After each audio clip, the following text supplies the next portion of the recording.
ദയവായി തുടരുക. ഡോക്ടർ മോഹൻ വർഗീസ്, നോക്കൂ, ഇവിടെ ഇപ്പോൾ നമ്മൾ നിരവധി ചർച്ചകളിൽ ട്രംപ് എന്നൊരു ഭീഷണി എന്താണ് എന്നത് ചർച്ച ചെയ്തിട്ടുണ്ട്.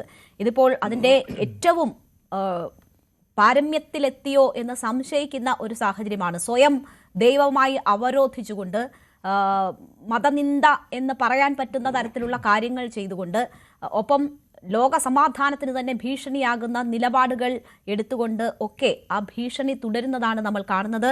തനിക്കെതിരെ ആര് വന്നാലും ഒരു കൂസലുമില്ല, താൻ അവർക്കെതിരെ നിൽക്കും എന്ന പ്രസ്താവനയാണ്. ഇത് തെറ്റാണ് ചെയ്യുന്നതെന്ന് ചൂണ്ടിക്കാട്ടിയ മാർപ്പാപ്പയ്ക്കെതിരെ പോലും ആ നിലപാടെടുത്തുകൊണ്ട് ട്രംപ് കാണിക്കുന്നത്. അപ്പോൾ യഥാർത്ഥ ഭീഷണി എന്നത് ട്രംപായി മാറുന്നുണ്ടോ ലോകത്തിന്? അമേരിക്കൻ ജനത ശ്രീമതി രേണുക പറഞ്ഞിരുന്നത് ഞങ്ങൾക്കൊരു രാജാവിനെ ആവശ്യമില്ല. അപ്പോൾ അതിനുള്ള മറുപടിയായി ഡൊണാൾഡ് ട്രംപ് അമേരിക്കൻ ജനതയോടും ലോക ജനതയോടും പറയുന്നത് രാജാധിരാജനായി താനിതാ അവരോധിതനായിരിക്കുന്നു, അല്ലെങ്കിൽ അവതരിച്ചിരിക്കുന്നു. അപ്പം ഇത് ക്രൈസ്തവ വിശ്വാസിയായ ഡൊണാൾഡ് ട്രംപ്, അദ്ദേഹത്തിന് ലഭിക്കുന്ന വോട്ടുകളും വിശ്വാസ സമൂഹത്തിൻ്റെ കൂടെ വോട്ടുകളാണ്. ഒരുപക്ഷെ അമേരിക്കയെ നയിക്കുന്നത് ആംഗ്ലോ സാക്സൺ പ്രൊട്ടസ്റ്റൻ്റ് എത്തിക്സ് ആയിരിക്കാം, അതൊരു കത്തോലിക്ക ഡൈനാമിക്സ് ആകണമെന്നില്ല. പക്ഷേ വിശ്വാസ സമൂഹത്തിൻ്റെ ഭാഗത്ത് നിന്നുകൊണ്ട് കത്തോലിക്ക ലോകത്തെ ഏറ്റവും വലിയ സിംഗിൾ ലാർജസ്റ്റ് റിലിജിയസ് ഫെയ്ത്ത് സിസ്റ്റമായ കത്തോലിക്ക സഭയുടെ ശബ്ദമായ പോപ്പ് ലിയോ 14 പറയുന്നു, യുദ്ധം ഒന്നിനും പരിഹാരമല്ല. ട്രംപിനെ വ്യക്തിപരമായി അല്ല വിമർശിക്കുന്നത്, യുദ്ധമെന്ന സങ്കല്പം ഇതിന് ഇപ്പോൾ സ്ഥാനമില്ല എന്ന് പറയുമ്പോൾ ലിയോ 14 വ്യക്തിപരമായി അദ്ദേഹത്തിൻ്റെ വിദേശ നയം എന്തിനു കൊള്ളാമെന്നാണ് ചോദിക്കുന്നത്.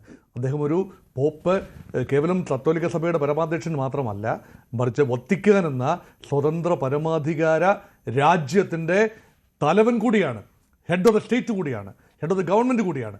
ആ രീതിയിൽ അഭിപ്രായ പ്രകടനം നടത്താൻ കഴിയുന്ന ലോക നേതാക്കളിൽ ഒരാൾ കൂടിയാണ് മാർപ്പാപ്പ എന്നുകൂടി ഓർക്കേണ്ടതാണ്. അപ്പം ഇവിടെ എല്ലാ സീമകളും അതിലംഘിച്ചുകൊണ്ട് ട്രംപ് സഭ്യതയുടെ എല്ലാ മര്യാദകളും ലംഘിച്ചുകൊണ്ടാണ് ട്രംപ് സ്വയം പൊസിഷൻ ചെയ്തിരിക്കുന്നത്.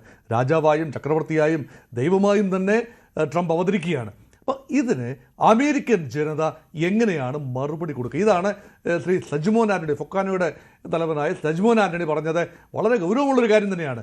നോക്കൂ, ഏറ്റവും വലിയ പ്രതീക്ഷ എന്താണ്? അമേരിക്കയുടെ മണ്ണിലിരുന്നു കൊണ്ട് അമേരിക്കൻ പൗരനായ സജ്മോൻ ആൻ്റണിക്ക് ഈ പബ്ലിക് പ്ലാറ്റ്ഫോമിൽ നാളിതുവരെ ഇത്രയും മോശപ്പെട്ടൊരു അമേരിക്കൻ പ്രസിഡന്റ് ഉണ്ടായിട്ടില്ല എന്ന് പറയാൻ കഴിയുന്നിടത്താണ് അമേരിക്കൻ ജനാധിപത്യത്തിൻ്റെ വിജയം. വിമർശന സ്വാതന്ത്ര്യമുണ്ട് അവിടെ. അമേരിക്കൻ ജനതയ്ക്ക് അമേരിക്കൻ പ്രസിഡന്റിനെ തിരുത്താൻ കഴിയും. പക്ഷേ A stitch in time saves 9 എന്നാണ് രേണുക പ്രമാണം. അതായത് സമയത്തിന് പ്രതികരിച്ചില്ല എങ്കിൽ ട്രംപിൻ്റെ ജൽപ്പനങ്ങൾ, ട്രംപിൻ്റെ തീരുമാനങ്ങൾ, ട്രംപിൻ്റെ പ്രഖ്യാപനങ്ങൾ പിടിവിട്ടു പോകാനുള്ള സാധ്യതയുണ്ട്. അതുകൊണ്ട് ഇപ്പോൾ ഇതാ ഹോർമൂസ് തങ്ങൾ ഏകപക്ഷീയമായി കത്രിക പൂട്ടിയിരിക്കുകയാണ്.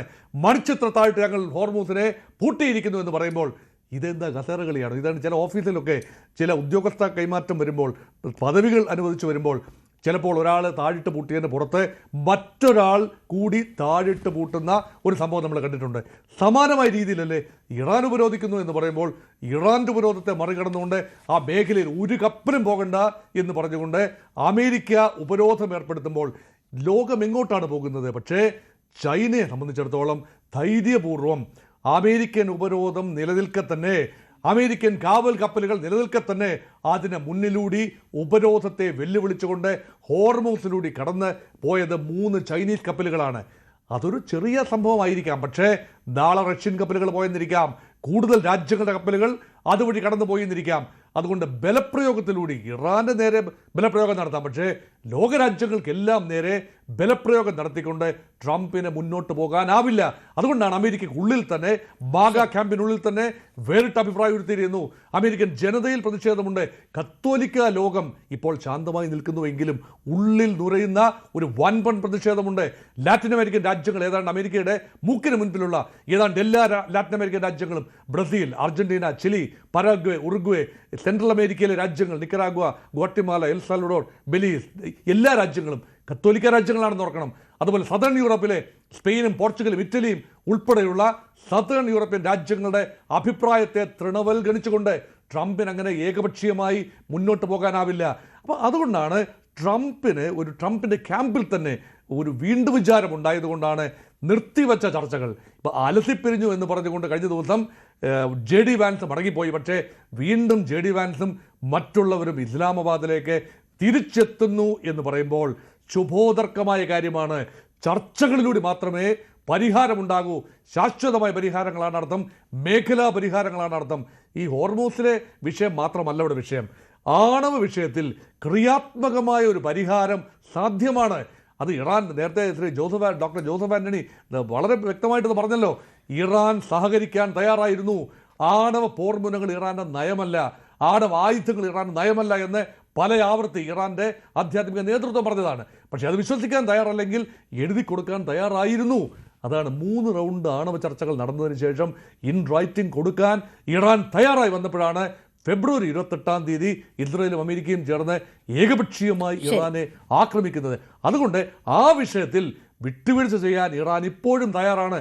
5 വർഷം തങ്ങൾ ആണവ പദ്ധതിയിൽ നിന്നും ആണവ സമ്പുഷ്ടീകരണത്തിൽ നിന്നും മാറി നിൽക്കാം എന്ന് പറയുമ്പോൾ കടുംപിടുത്തം പിടിച്ചുകൊണ്ട് അങ്ങനെയല്ല, 20 വർഷം നിങ്ങൾ മാറി നിൽക്കണം. അപ്പോൾ ഇവിടെ ഒരു വയാമീഡിയ സ്ട്രൈക്ക് നേരത്തെ ഇവിടെ പറഞ്ഞതുപോലെ 10 വർഷം എന്ന രീതിയിൽ ഒരു ബാലൻസിങ് ഫാക്ടർ കൊണ്ടുവരാൻ സാധ്യതയുണ്ട്. ഒരു വിഷയത്തിലെങ്കിലും തീരുമാനമാവുകയാണെങ്കിൽ, ധാരണയാവുകയാണെങ്കിൽ മറ്റ് വിഷയങ്ങൾ തീർച്ചയായും ഉപരോധം മാറ്റുന്ന ഉൾപ്പെടെ നഷ്ടപരിഹാരം ഒരുപക്ഷെ നടക്കില്ലായിരിക്കാം. പക്ഷേ ഉപരോധം മാറ്റിയാൽ തന്നെ ഇറാന്റെ സാമ്പത്തിക സ്ഥിതി മെച്ചമാകും. മരവിപ്പിക്കപ്പെട്ട ആസ്തികൾ ഇറാൻ തിരിച്ചു കൊടുക്കാൻ കഴിയും. ഇറാനും ചില ഉറപ്പുകൾ കൊടുക്കാൻ കഴിയും. ഇസ്രായേലിന് ഭീതിയില്ലാതെ ജീവിക്കാൻ സാധിക്കുന്ന ഒരു അന്തരീക്ഷം സംജാതമാകാൻ കഴിയും. ഇതെല്ലാം പരസ്പരമുള്ള ചില ഉറപ്പുകൾ പോലും ഇതുവരെ ഉണ്ടായിട്ടില്ല. പക്ഷേ ഇനി ഉണ്ടായിക്കൂടായികയില്ല. 22 വരെ വെടിനിർത്തൽ എന്തായാലും ദീർഘിക്കുകയാണല്ലോ. അതിനുള്ളിൽ ആരും പരസ്പരം സാഹസം കാട്ടാതിരിക്കട്ടെ എന്ന് മാത്രം ഈ തരുണത്തിൽ നമുക്ക് പ്രതീക്ഷിക്കാം. ആരും എന്ന് പറയുമ്പോൾ ട്രംപിന് അത് കഴിയട്ടെ എന്ന് നമ്മൾ കൂടുതൽ ആശിക്കേണ്ടി വരും. കാരണം ഓരോ ഘട്ടത്തിലും ഈ യുദ്ധം ഈ നിലയിൽ വരെ എത്തിക്കുന്നതിൽ പ്രധാന പങ്ക് വഹിച്ചത് ട്രംപാണ് എന്നത് പറയാതെ വയ്യ. അതിന് പിന്നിൽ എന്താണ് എന്നത് അറിയില്ല. എപ്സ്റ്റീൻ ഫയലിന്റെ ഉൾപ്പെടെ സമ്മർദ്ദം എന്നൊക്കെ പറയുന്നു. അതിലേക്ക് നമുക്ക് എത്താം. അതിനു മുൻപ് സജിമോൻ ആന്റണിയിലേക്ക് ഒരിക്കൽ കൂടി. സജിമോൻ ആന്റണി, ഇവിടെ ഇപ്പോൾ മാർപ്പാപ്പയോട് താൻ മാപ്പ് പറയില്ല എന്നതാണ് ട്രംപ് ആവർത്തിച്ച് പറയുന്നത്. അദ്ദേഹം ഈ സമാധാനത്തിന് വേണ്ടി ഒന്നും ചെയ്തില്ല എന്ന് പറയുന്നു. മാത്രവുമല്ല, താൻ ഇവിടെ പ്രസിഡന്റ് ആയിരിക്കുന്നത് കൊണ്ടാണ് അദ്ദേഹം അവിടെ സെലക്ട് ചെയ്യപ്പെട്ടത് എന്ന് പറയുന്നുണ്ട്. അതായത് ഇവിടുത്തെ PC ജോർജ് പറയുന്നത് പോലെ ഉള്ള ഡയലോഗാണ് അവിടെ ട്രംപ് മാർപ്പാപ്പയോട് പറഞ്ഞുകൊണ്ടിരിക്കുന്നത്. അപ്പോൾ പറയില്ല, ചെയ്യില്ല എന്ന് പറയുന്നത് ചെയ്ത ചരിത്രം ഒരുപാട് കാണിക്കാനുണ്ട് ട്രംപിനെ സംബന്ധിച്ച്. ഈ ചിത്രം പിൻവലിച്ചിരിക്കുകയാണിപ്പോൾ. അതുപോലെ തന്നെ മാർപ്പാപ്പയോട് ലേലു അല്ലു പറഞ്ഞ ഉടൻ തന്നെ ട്രംപിനെ പ്രതീക്ഷിക്കാമോ? അതിന് വേണ്ടി വരുമോ? ആ രീതിയിലൊരു സമ്മർദ്ദം അമേരിക്കയിൽ ഉയരുന്നുണ്ടോ? രേണുക, പെട്ടെന്ന് ഒരു കാര്യത്തിൽ പറയാൻ ആഗ്രഹിക്കുകയാണ്. ഇന്നലെ ഒരു മാഗ റിപ്പബ്ലിക്കിനോട് ഞാൻ പേഴ്സണലി സംസാരിച്ച് കഴിയുമ്പോൾ കൂടുതൽ വാർത്തകൾക്ക് News 18 Keralam YouTube channel subscribe ചെയ്യുക.